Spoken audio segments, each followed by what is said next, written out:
Hey everybody, my name is Michael Strout, represented by Silver Model Management and Chelsea Talent. And today I'm going to show you a quick way to cover up a hideous looking structural element of your house. Now this right here is called a lally column, and it's a 3.5-inch steel cylinder poured solid with concrete in the inside of it. What it does is an integral part of the structure of your house, holds up, acting as a column, holds up main beams that pick up ceiling joists and goes through the floor joists. So unfortunately, they are very important to your house, so you want to try and do something to dress it up a little bit, and today I'm going to show you how to do that. So what I've got here is a pre-cut piece of kiln dried wood. It's KD, it's 2x4, with the width that just exceeds the width of our lally column. So what I'm going to do is I'm going to hit it in place.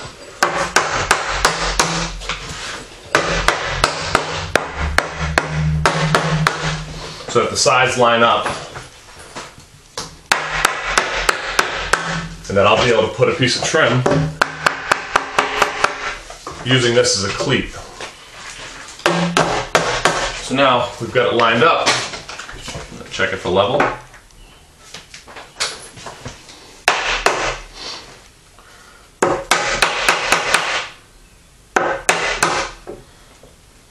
Pretty good.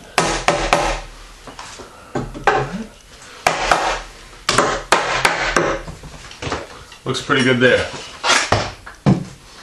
Now, what I'm going to do, making sure that I have proper bearing.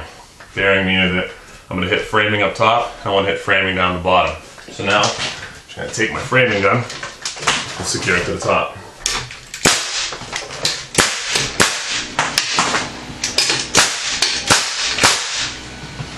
Okay. Now that we've got sufficient nailing, the top and bottom, this thing's in there pretty secure.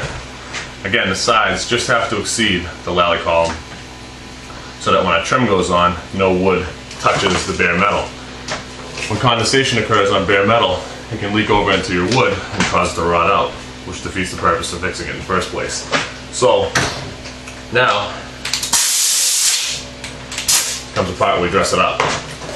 Now over here, what I've done, pre-cut on the table saw, I've ripped two pieces of wood. These both have 45-degree angles. When they meet up, they'll form what looks like an L on the outside, and there'll be a nice tight seam on the outside that you'll see. This is called a mitered connection. So what we're going to do, we're going to take on the piece of wood, this is called the heel, this is called the toe. We're going to run a thin bead of regular carpenter's wood glue on the inside of the heel all the way down. Rub it in with our finger and make a connection. So,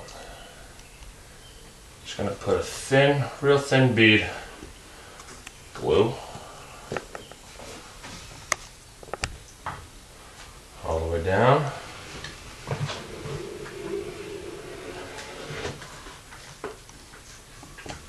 On both pieces.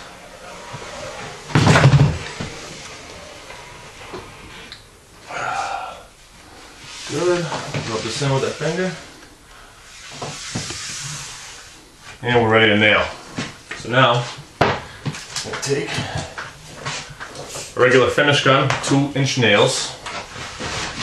I'm going to lock the connection up on my table, and I'm going to make the connection. So right now I just have to line up the miters, and I have to shoot directly into the face of one so that I'm going to catch the actual meat of the other piece of wood during the connection.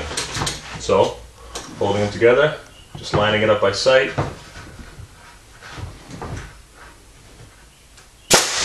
Just making sure that you hold the head of the gun nice and straight so that your nail doesn't stray off and shoot out the outside or the inside.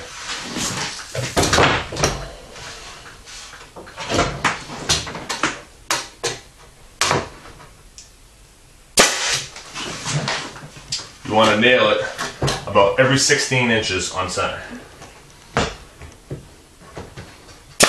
That's a general rule of thumb in all framing and construction. 16 inches, unless specified by an engineer or an architect otherwise. Okay. Good. Now, once we have the connection made, you're going to see a nice tight corner that's made via the connection. So, now, we're just going to take it over to our cleat.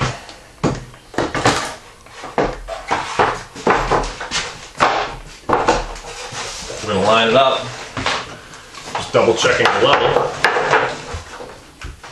both ways. Okay, that looks pretty good. So now we just take our finish gun, we connect it to the cleat. Again, you want to nail about every 16 inches on center, all the way top to bottom. You gotta take a cleat on the other side, and you gotta finish a 4-way connection. So you should have 4 exposed miter seams. You gotta run caulking down all your seams, and you're gonna wood fill the holes. Throw a slap coat of paint on it, and you'll be done with this easy little project, which turned the gross looking lally column into a nice mitered post. Thank you.